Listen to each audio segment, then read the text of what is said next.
दोस्तों, दिनाक्षी short hand में आपका स्वागत है। अगर आप चैनल पर नए हैं तो चैनल को सब्सक्राइब करें और बेल आइकन ज़रूर दबाएं। आज की संपादकीय डिक्टेशन 784 शब्दों की एक डिक्टेशन रहेगी जो कि 80 शब्द प्रति मिनट की गति से बोली जाएगी। अगर आपको उस डिक्टेशन की स्पीड को 100 शब्द प्रति मिनट करना हो तो आप YouTube पर स्पीड के ऑप्शन में जाकर स्पीड को 1.25 कर सकते हैं। इस डिक्टेशन की डेमो आउटलाइंस आप हमारे टेलीग्राम ग्रुप से प्राप्त कर सकते हैं। और अगर आपको इस संपूर्ण संपादकीय मैटर की सभी एडवांस आउटलाइंस और वाक्यांश की आवश्यकता है तो आप हमारा editorial special paid batch join कर सकते हैं।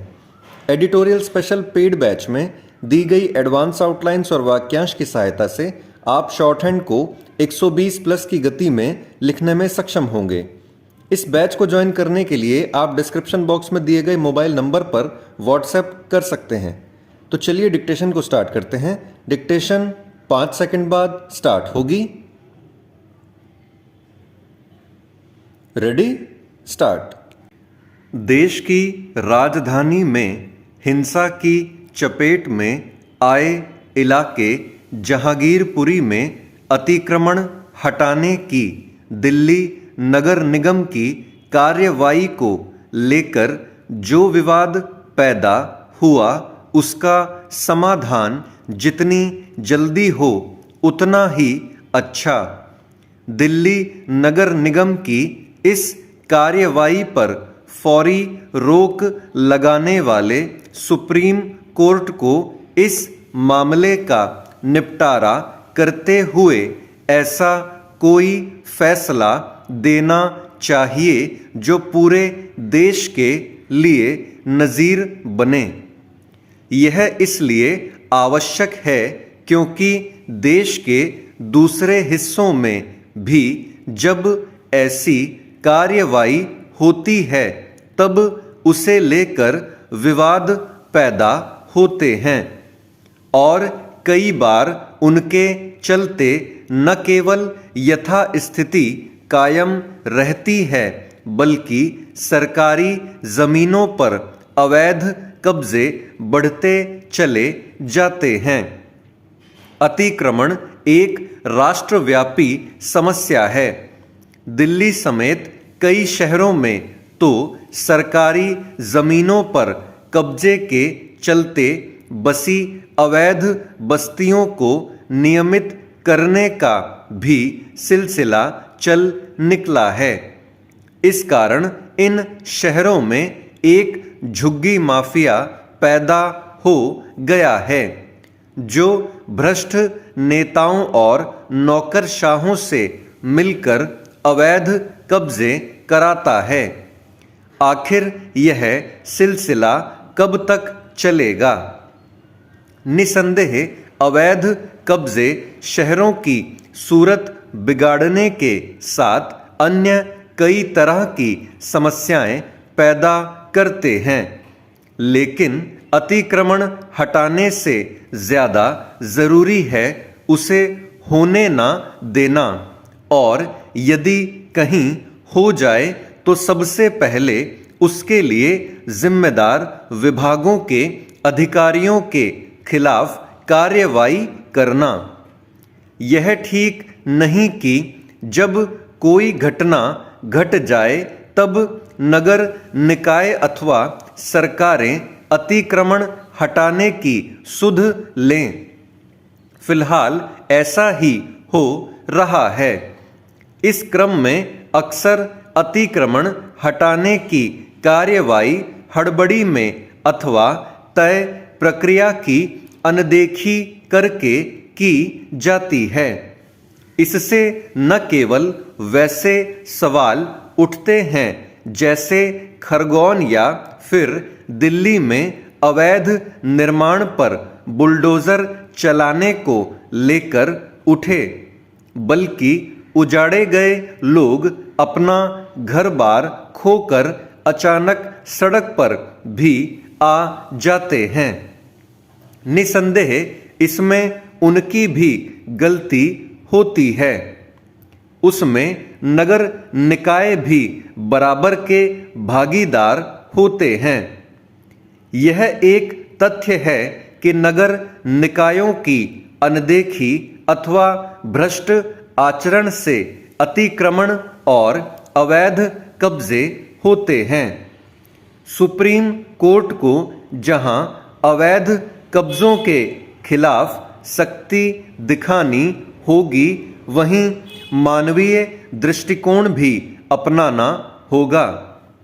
लेकिन ऐसा करते हुए ऐसा कुछ करने से बचना होगा जिससे अतिक्रमण कराने अथवा अपनी राजनीति चमकाने वालों को बल मिले।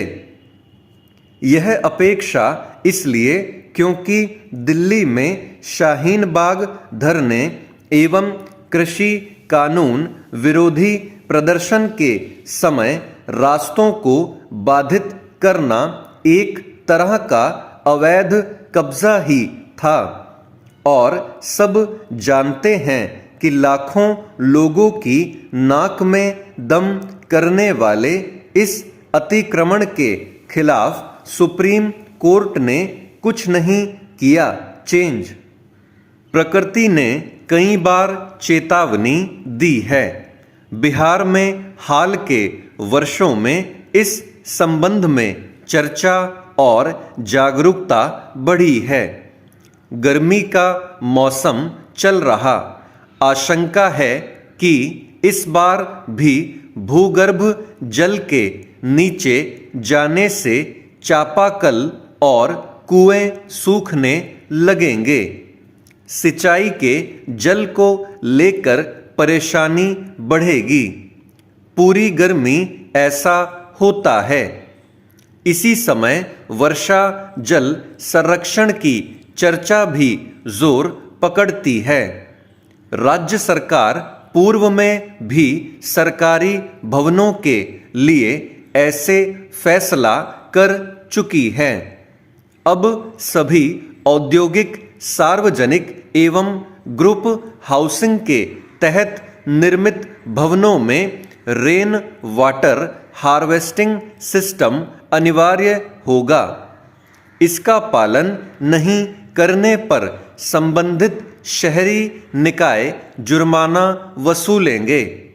यह अच्छा फैसला है। जरूरत है कि कड़ाई से लागू हो।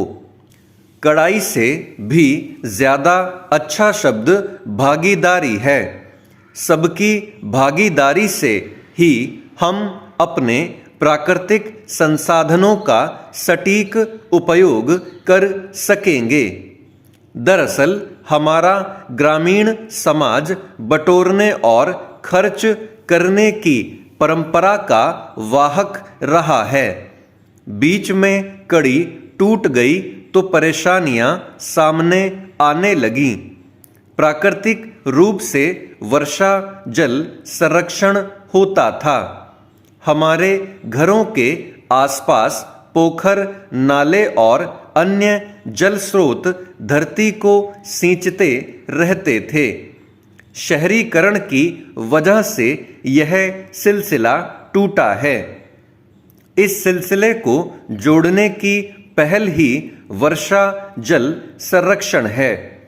बाढ़ का पानी धरती में जाए, छतों का पानी भूगर्भ में जाए। निश्चित तौर पर भूगर्भ जल का स्तर ऊंचा हो जाएगा। पिछले दशक की तुलना में अब भूगर्भ जल का दोहन बेहद तेज हो गया है। बिजली चलित पंप गहराई से पानी निकाल रहे। हर घर में पंप लगा है। चापाकल और कुएं से जरूरत भर का पानी निकाला जाता था। पंप जरूरत से कहीं अधिक पानी निकाल देता है। पानी बर्बाद होता है, फिर संकट बढ़ता है। पिछले 2 साल में बारिश अच्छी हुई है तो भूगर्भ जल को लेकर हाहाकार वाली स्थिति नहीं है। कोरोना काल के पहले राज्य के कई जिलों के लोग इस समस्या से बेहद परेशान हुए थे। खेती बाड़ी से लेकर जनजीवन तक प्रभावित हुआ था। ऐसी स्थिति नहीं आए, इसके लिए वर्षा जल संरक्षण जरूरी है। बिहार की जल जीवन हरियाली योजना ने ग्रामीण इलाकों की सोच बदली है। लोग प्रकृति के उपहार जल और हरियाली का महत्व समझ रहे। निश्चित तौर पर जल संरक्षण में सभी की सक्रिय भागीदारी रहेगी। स्टॉप। दोस्तों, डिक्टेशन अच्छा लगा हो तो वीडियो को लाइक और शेयर करें और चैनल को सब्सक्राइब करके बेल आइकन जरूर दबाएं। इस डिक्टेशन की आउटलाइंस आप हमारे टेलीग्राम ग्रुप से प्राप्त कर सकते हैं। तो चलिए अब आपसे अगली वीडियो में मुलाकात होगी। तब तक के लिए धन्यवाद।